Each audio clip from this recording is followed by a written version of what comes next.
I want to start right off with your high temperatures tomorrow because they are going to be noticeably cooler than the temperatures we had today. We're only expecting a high temperature of 68 degrees. Yes, 68 in Colorado Springs today. Today or tomorrow. Today we were in the 80s, tomorrow 60. So again, noticeably cooler. 72 is what we'll end up with in Canyon City. 73 in Pueblo. 60s expected from Walsenburg to Trinidad. So if you have been anxiously awaiting the arrival of fall, looks like it is arriving as we speak. Now, to make it feel even cooler than it actually is, we are going to have a lot of clouds and some mist, some drizzle, even some light rain to contend with through the day tomorrow also. I want to start Skycast off outside right now, 10 o'clock. We're starting to see the clouds thickening up, and that trend will continue as we take you toward midnight. It's going to be after midnight when we'll see the best chance for some rain developing. Here's a look at 7 o'clock tomorrow morning. The showers will extend from Denver to Colorado Springs, south toward Pueblo, really concentrated south of Highway 50. Now, the showers themselves will be spotty in nature. They're not going to be overly impressive, likely drizzle more so than anything else. But needless to say, tomorrow morning, may want to grab the umbrella on your way out the door and make sure the kids have a couple extra layers on as they're getting shuffled off to school.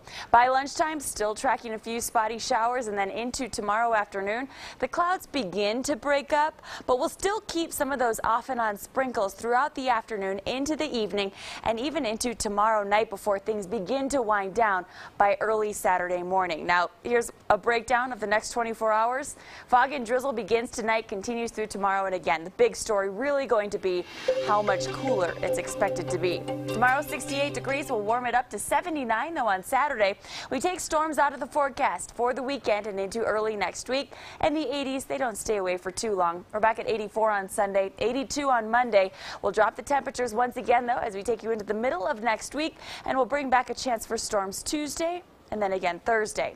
In Pueblo tomorrow, 73 is all we're going to get to, but we will warm the temperature by another 10 degrees come Saturday, and the 90s are back Sunday into Monday. So if you're trying to plan your weekend, just keep in mind Sunday looking to be the warmer of the two weekend days. We'll stay in the 90s on Monday. We'll drop it back into the 80s and then low 80s as we take you into the middle of next week. In Canyon City tomorrow, 72 will be your high temperature. With the clouds and some of the moisture in place, that's going to make it feel slightly cooler than it actually is. We don't stay cool for long, though. This little blast of fall is not going to last through the weekend. Saturday, 84. Sunday, we're back to 88 degrees with temperatures then gradually cooling once again down into the 70s by late next week. In Teller County, 64 tomorrow, 71 on Saturday. We'll keep the 70s in place as we take you through the weekend and into early next week. Next week gets a bit more unsettled up across the high country with 70s and a 10% chance for storms Monday, Tuesday, and then we'll see 60s Wednesday and Thursday. Now, considering we have been in the 80s and 90s for most of this week, I think the temperatures tomorrow, as lovely as 60s and 70s sound, they're going to feel a bit cooler than they would otherwise. So just